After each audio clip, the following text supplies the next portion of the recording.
A lot of organizations, they often talk about their ability to get students into college. I don't talk about that because I don't think it's realistic. What's up, man? Hi, Mr. Reginald. It's hard to tell an 11-year-old who does not have any family members or friends who's gone to college that college is important. That's gonna happen 8 years from now.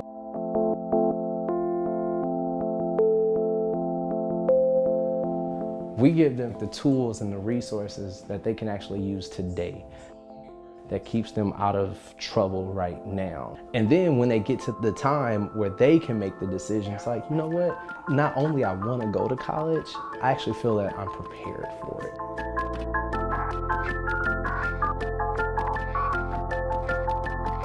it. Workshop Houston provides creative, technical, and educational resources for youth. So we have the Chopper Shop, which is our engineering and design program. We have our Beat Shop, which is our music production studio. We have our Style Shop, which is our fabric and design style studio. And we have our Scholar Shop, which is our mentoring and tutoring program.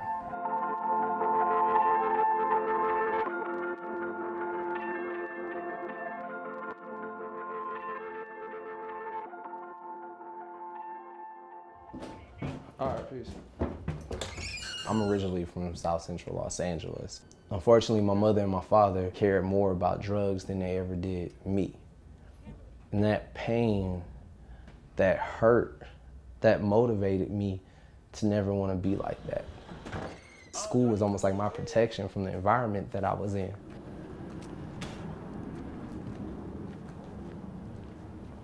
So this is where I lived for 8 months.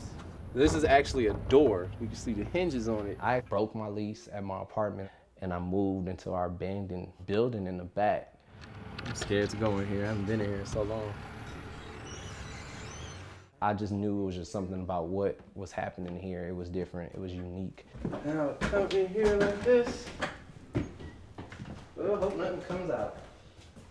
We had an extension cord and I took baths in the sink. In the Chopper Shop, I used a bunch of antibacterial, like sanitizer and stuff, and I stayed there for about 6 months.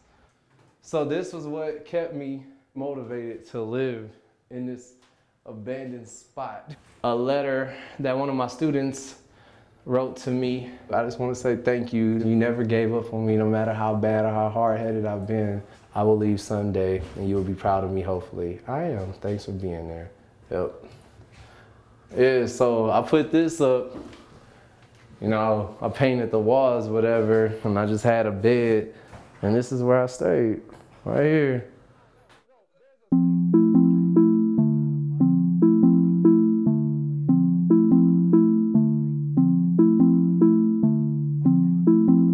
I wanted to bring in people who had a passion for what we were doing. I wanted to make everything about Workshop Houston as professional as possible.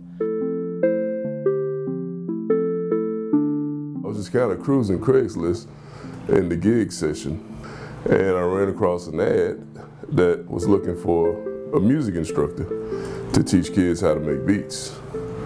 And I was like, well, that looks interesting. You know, I didn't think they had jobs for those sort of things, so. It's 30% teaching a kid how to make a beat or rap, and 70% like just being there.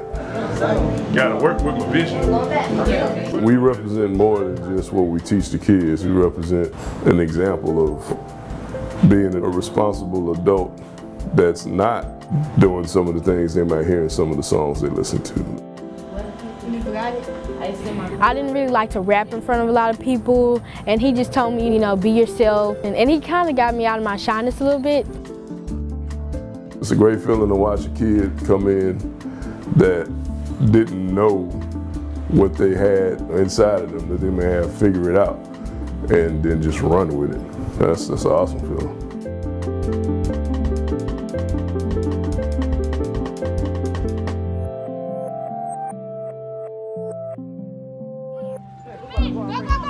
Make sure you sign it. Please walk. When I see kids who come here and they're acting out and they're acting crazy or they're in gangs, it bothers me to see that pain within kids. Like, I know that pain far too well. So every day I can work with kids and help push this to just greater and greater heights.